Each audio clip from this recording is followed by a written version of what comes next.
Hello. Well, it's been a while since I've done a video and it's time to do one again. And today I want to do a video about the challenges of communicating with other people. And you know, in this world that we're living in, there is a lot of manipulation going on and a lot of control. And so I want to address that today. I want to talk about some logical fallacies. We're called logical fallacies. You know, a term that we hear a lot about is gaslighting, and there's a lot of different descriptions, illustrations of gaslighting, but the very best one that I've ever heard, it took place many years ago where supposedly these two men were living together in a flat. The only light they had was the gas light on the wall. And they each had their own gaslight. And at the end of the day, one of them was maybe reading a newspaper, another one was reading a magazine or a book. And the one got up to go use the outhouse. And while he was gone, the other one turned the gas down slightly. So when the man who was gone came back in, he said, "Oh, I'm having trouble reading. Did you change the light?" And that's where the deception comes in. The guy who was asking, "Did you change the light?" He looked all innocent and he said, "But it's the same light that's always been there. Or what do you mean?" And so he was messing with his mind. He didn't really answer the question directly. So the next night when he went out to use the toilet, the outside toilet, he turned the gas up a little. And he came in and he said, "Oh, tonight I don't have any problem reading. I don't know what's going on." And the other guy said, "Have you considered maybe it's your eyesight? Maybe you've got a problem with your eyes." So then he played this game with him and played this game with him. And you know, he went to the eye doctor. He found out his eyes were okay. "Well, maybe you're overstressed. Do you think you have too much tension?" And he finally was working on him to get him to doubt himself. And so that's what gaslighters do. They want you to doubt yourself. And when you can doubt yourself, they can begin to insert their agenda. And they can begin to feed you what they want. And they can begin to program your mind the way they want you to think. Another logical fallacy is called ad hominem. And ad hominem is where you really can't have a productive dialogue with someone because you bring up an issue. Maybe you bring up, you say, "I've noticed something about the way we're doing things. I wonder if there would be a better way to do it." And the other person, instead of asking you, "Well, what do you mean? What do you think the solution could be?" they attacked your character. And so they say, "Well, why are you always so negative? Why can't you just forgive and forget? Why do you have to be bringing up all this stuff all the time about the way we do things?" And you're like, "Whoa, I didn't expect that response." But after you have learned certain people groups, certain types of people love to use ad hominem because it diverts from the real issue. You can say, "Well, I don't like the direction that this organization is going," and they immediately attacked your character. And so, you know, what happens then is we want to react, which is what they want us to do. They want us to become reactionary, and then they can control the situation. But a better thing to do is just to say, "Well, okay, you know, it's true that it's possible that I am a negative person, but let's lay that discussion aside. We can come back to that one later. And for right now, let's talk about the issue that I brought up. I'm concerned about the direction that this organization is taking." And you're going to find that those people, they don't want to have solutions. They want to control. And they don't want to engage in finding the truth. They want to engage in, it's called confirmation bias.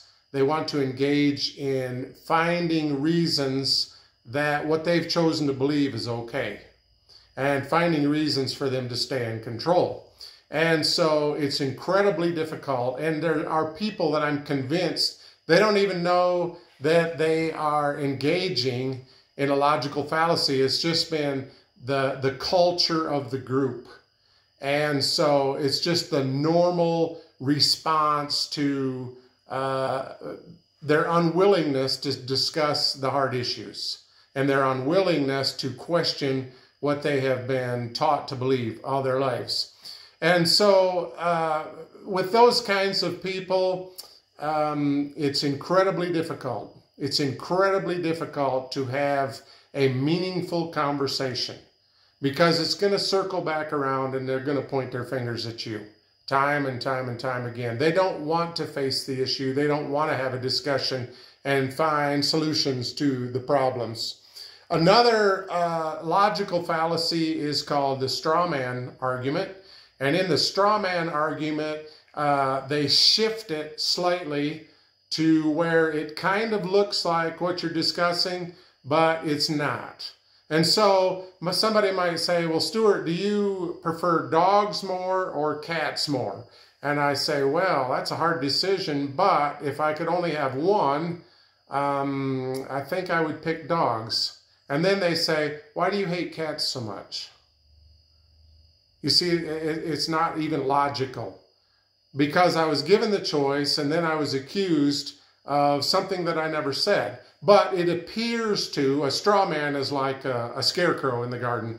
It appears to be the real issue because we're still talking about dogs and cats.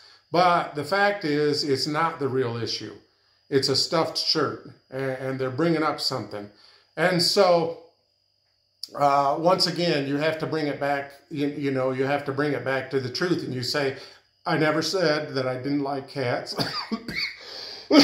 Pardon me. I never said that I didn't like cats. I just said that I might prefer dogs slightly more than cats.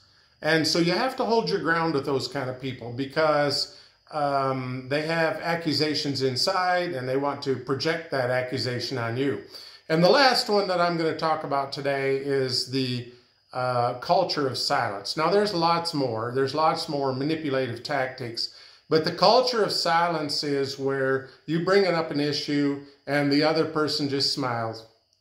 And when you ask them, what does that mean? They say, well, you know, I don't want to discuss that because it might disturb my peace. And so the underlying thought is, I'm right and you're wrong. So your thought is invalid. I don't even need to discuss this with you because why would we get into an argument? Why would we get into a discussion when I know I'm right? And what do they base their rightness on? Too many times it's based on their affiliation with a certain group or a certain ideology or a certain family name or a status that they have, you know, and so they don't really want to engage with you. And so in the end, though, it's a manipulation tactic because you have shared how you feel, they refuse to share how they feel. So they have the advantage over you. At a later point in time, they can and will use your thoughts against you, and probably in a deceptive way because all these manipulation tactics include deception. And so today, as you think about the people you're working with, you think about the organizations that you're involved in, I hope this video has helped you so that you can make better decisions about who you engage with, what you engage about, and also if they use these tactics, that you can recognize these tactics and move away and learn how to be emotionally intelligent, to not be triggered, but to understand how to be productive. And so if this has helped you any, please leave your comments below. If you've got questions, leave your questions below. And thank you and have a great day.